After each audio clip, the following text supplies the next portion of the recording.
شاہ صاحب ہم کچھ عرصہ پہلے بیٹھے تھے، اس وقت ابھی جنگ کے آثار نہیں تھے، اور میں نے آپ سے پوچھا تھا کہ بلکہ آپ نے خود ہی کہا کہ جی پاکستان تو اب اوپر جائے گا، اور پھر آپ نے یہ بھی کہا کہ میں نے پوچھا کہ فلانے وزیر اعظم صاحب یا فلانے عہدے پہ، تو آپ نے کہا جو مرضی بیٹھا ہو اس کرسی پہ، حالات تو ویسے ہی بڑھیں گے آگے۔ پھر جنگ ہوئی اور پاکستان نے فتح حاصل کی، پھر آگے یہ امریکہ اور ایران والی جو پیس ڈیل، تو پاکستان کو اب کس طرح سے دیکھ رہے ہیں؟ منظرنامہ کیا ہو سکتا ہے؟ اللہ تعالیٰ جب کسی انڈیویجول کو، کسی قوم کو یا کسی ملک کو عزت دینا چاہتا ہے تو ایسا تو کبھی نہیں ہوا کہ رب تعالیٰ زمین پر اتر کر خود آئے اور کام کر دے۔ وہ اسباب بناتا ہے، اس لیے اس کو عالم الاسباب کہا جاتا ہے۔ ہر چیز کا کوئی سبب ضرور ہے، حتیٰ کہ موت کا بھی سبب بنتا ہے۔ تو اسباب بنتے جا رہے ہیں۔ آج سے اگر 2 سال پہلے دیکھیں تو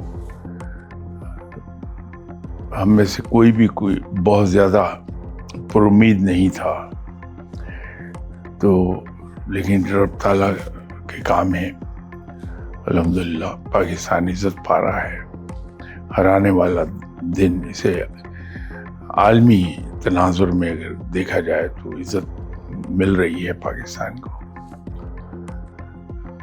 ہمارے یہاں عام طور پہ جب ہم بات کرتے ہیں کہ پاکستان کیسا رہے گا تو مراد شاید اکنامکلی کیسا رہے گا وہ ہوتی ہے، تو اسی کا جواب انسان دے دیتا ہے۔ لیکن پاکستان کے لیے زیادہ ضروری یہی تھا کہ پہلے اسے عزت نصیب ہو جائے۔ وہ اللہ تعالیٰ نے کیا ہے، اور انشاءاللہ آئندہ چل کے اور بھی عزت ملے گی۔ ایسے اسباب بنتے جائیں گے کہ اس کو عزت ملتی چلی جائے۔ ابھی آپ یہ کہہ لیجیے 8-10 مہینے کے بعد اکنامیکلی اوپر اٹھنا شروع ہو جائے گا، اور وہ پہلو بھی اس کا بڑا مضبوط ہوگا، اور آنے والا وقت اس میں مضبوطی ہوتا چلا جائے گا۔ لیکن ایک پہلو تھوڑا سا ہمارا کچھ قابل غور ہی رہے گا، کہ اس کے بارے میں فکر کرنی ہی ہوگی ہمیں، اور وہ ہے لا اینڈ آرڈر سچویشن۔ وہ شاید اتنی زیادہ کوئی اپریشیبل نہ ہو۔ تو آنے والا وقت پاکستان کے لیے انشاءاللہ بہت اچھا ہوگا، اور رب تعالیٰ بڑا کرم کرے گا اس ملک پہ۔ آپ کو پاکستان اور انڈیا کے درمیان کوئی مزید جنگ نظر آتی؟ وہ تو انیویٹیبل ہے، معاملہ صرف وقت کا ہے کہ کب، لیکن وہ جنگ ہوگی ضرور، کیونکہ ہندو، میں اور ریزننگ پہ تو نہیں جاتا، صرف ایک میجر ریزن عرض کر دیتا ہوں کہ ہندو اپنی رسوائی کبھی ٹھنڈے پیٹ میں برداشت نہیں کرتا۔ وقتی طور پہ جھک جائے گا، وقتی طور پہ ہاتھ جوڑ کے بیٹھ جائے گا، لیکن جہاں موقع ملے گا وہ ہٹ بیک ضرور کرتا۔